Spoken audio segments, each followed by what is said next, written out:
అలాగే స్థానికంగా ఉండేటువంటి కొందరు అధికారులు కూడా ఉన్నారు. ఉదాహరణకి మున్సిపల్ కమిషనర్ గారు అయితేనేమి, లేకపోతే దేవస్థానం ఈఓ గారు అయితేనేమి, లేకపోతే డీటీ గారు అయితేనేమి, ఇట్లా చెప్పుకుంటా పోతే కోకొల్లలు వీళ్ళందరూ కూడా మరీ దుర్మార్గంగా ప్రవర్తిస్తూ ఉన్నారు. మీరు చేసేటువంటి ప్రక్రియ వల్ల ప్రభుత్వానికి నష్టం జరుగుతుంది. మీరున్నటువంటి ఉద్యోగ ధర్మం పాటించడం లేదు. మున్సిపాలిటీలో ఎంక్రోచ్మెంట్స్ అని చెప్పేసి మొదలుపెట్టినారు. ఏం ఎంక్రోచ్మెంట్స్ తీసినారు? ఆఖరకు బస్టాండ్లో ఉన్నటువంటి చిన్న పార్కును కూడా మీరు ఇష్టానుసారంగా చేసి దాన్ని కూడా నాశనం చేసినారు.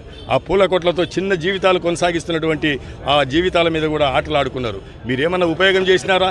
ఏం చేయలే. 50 లక్షలు, సుమారు 50 లక్షల రూపాయలు ఆ పగలగొట్టేదానికి, ఆ డిబ్రీస్ ఎత్తేదానికి అని చెప్పేసి దోచుకున్నారే తప్ప ప్రయోజనం లే. ఎవరో ఈఓ గారు ఉన్నారు, ఆయన ఏం చేస్తున్నారు? దేవస్థానం భూములన్నీ కూడా పరిరక్షించండి, మేము సంతోషపడతాం, దేవస్థానానికి కూడా ఉపయోగం జరుగుతుంది.